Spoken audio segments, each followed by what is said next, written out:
So anyway, why don't they just learn stuff all the time? Why don't they just? Sorry, I was doing that over you. And That was so your jingle beautiful. there. It was so The beautiful. Enya version or whatever. So Who is today's that? Why Don't They Just comes from Soccerman12 UK from Discord, one of our Patreon supporters. Thank you, Sweet. Soccerman12 UK. It says, why doesn't NASA attempt to use Northrop Grumman's new mission extension vehicle to attach to Hubble to extend its orbital life? Ooh. This is sort of along the lines of what we were just talking about with all the Artemis stuff, maybe, and the contractors and whatnot. Yeah. What do you think, Tim?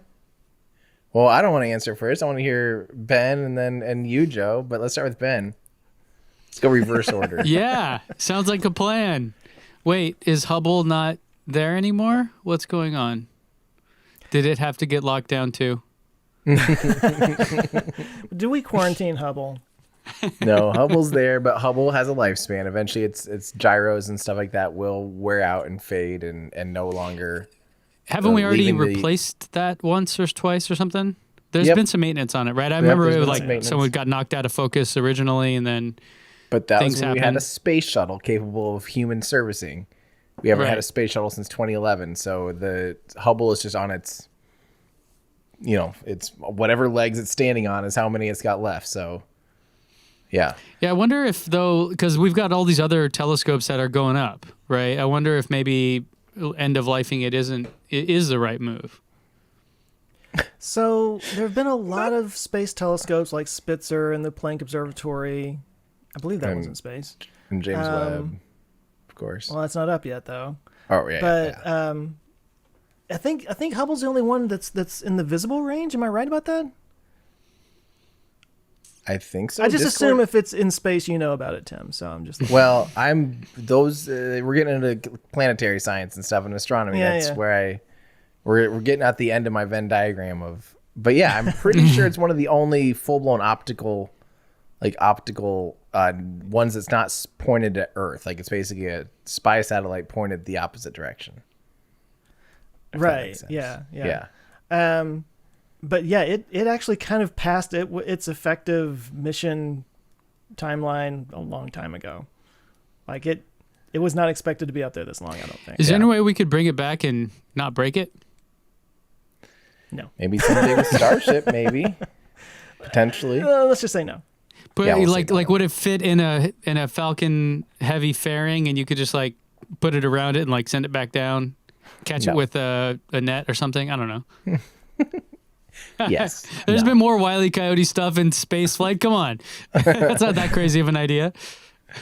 I think everybody has a soft spot for Hubble and wants to see it up there and keep doing its thing for as long as possible. But it might just be time to move on, and get James Webb up there. And Send even though it out James to the Webb farm, is a radio telescope, it's not a visible telescope. which Right. are, I think, far more useful in astronomy. Especially deep And space. also the land-based telescopes, the big mega telescopes, like the 30-meter telescope that they're working on. They have new computerized optical adjustment stuff that can adjust for the atmosphere that can actually do. They're a lot more powerful than Hubble is.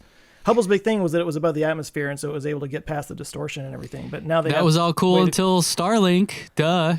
I didn't scrap those plans. Thanks, Elon. So now it's just colliding into it now. So I mean, it's actually an interesting question: is Hubble even needed anymore?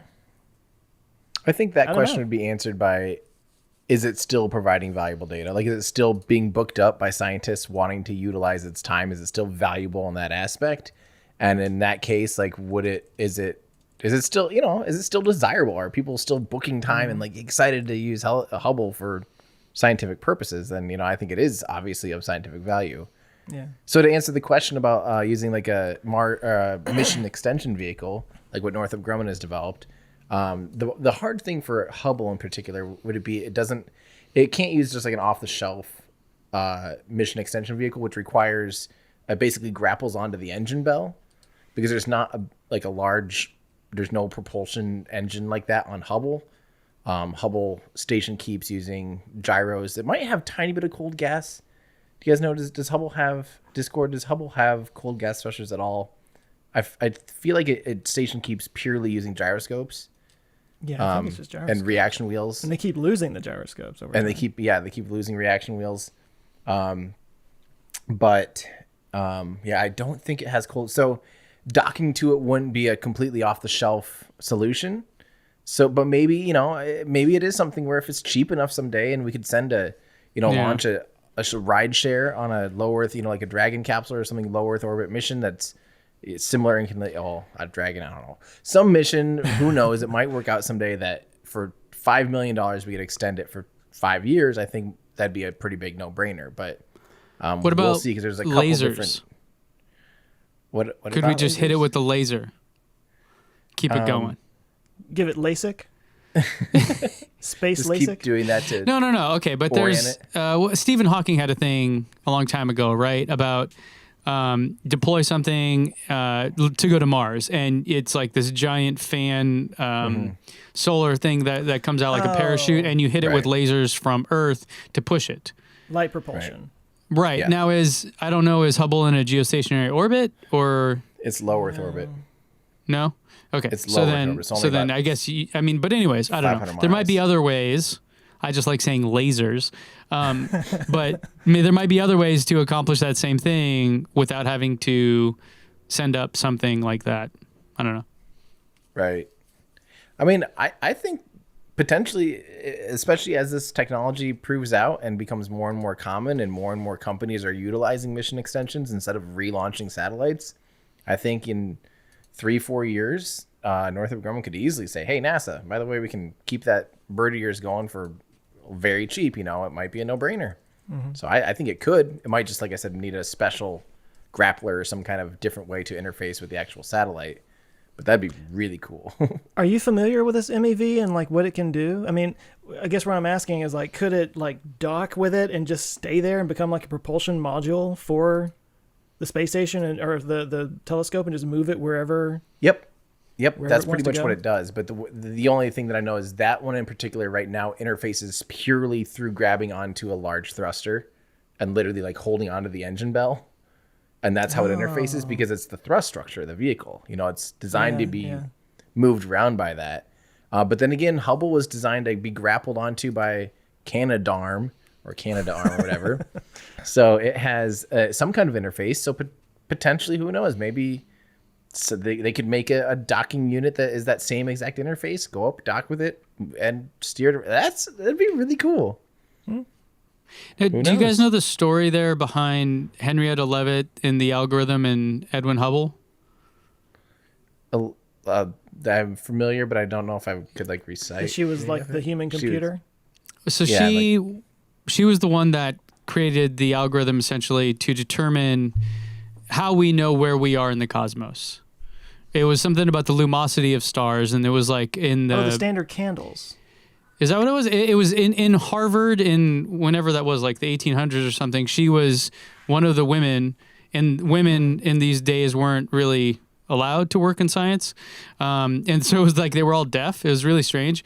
But she was the one that studied this and came up with basically, and the reason I know the story is because of it goes back to data visualization roots of her basically graphing out the luminosity of stars that they were, quote unquote, researching.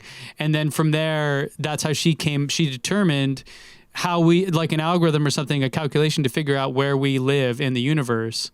But reportedly, Edwin Hubble stole this from her and published it. And then some of the other stuff I read was like, well, he didn't steal it. She, as a woman in the time, would not be allowed to write a research paper. So he actually kind of published it for her. So I don't know what the real story is, but have you guys looked into that or? I can't speak to that specific story. I mean, I could see both sides of it. I mean, if you could say he did her a favor by putting her work out there in a time when she wasn't able to do it herself. Yeah. Maybe. I wasn't around back then, so I don't know anything, unfortunately. But I mean, I Facts also are a little fuzzy back in those days. It's not unusual or unheard of for a boss to take credit for their employees' work because they worked for that person, and so, I mean, look at Edison. Yeah. But no, so yeah, I had to look it up just to be sure. But yeah, she created the standard candle metric, that kind of gives you it standardized the luminosity of stars so that we can tell how big they are, how far away bright they are, how far away they are. Yeah, exactly. Yeah. And then by knowing how far away they are, we can know our relationship to all the other celestial bodies in the universe. Before that, it was just dots in the sky. And after that, it was like, oh, well, this one is this close and that one is that far away. And it's brighter and it's different. It's brighter and it's brighter and less bright, darker, because it's further away. Not necessarily because it's actually emitting less light, kind of a thing. Exactly. Yeah. And she was brilliant. Right. So. Brilliant. Get it? Bright. Ah. Brillante. Shining. That's how you say shiny in Spanish. Hey, thanks for checking us out, guys. I hope you enjoyed this clip from our podcast. We do a weekly show here on YouTube, so make sure to subscribe to Our Ludicrous Future, where we discuss all the things that are going to make our future totally ludicrous. You can join us here on YouTube or at any of your favorite podcast places. Plus, if you want to get some behind-the-scenes stuff and join a cool community, you can help support the channel at patreon.com. Thanks a lot. Thanks, guys.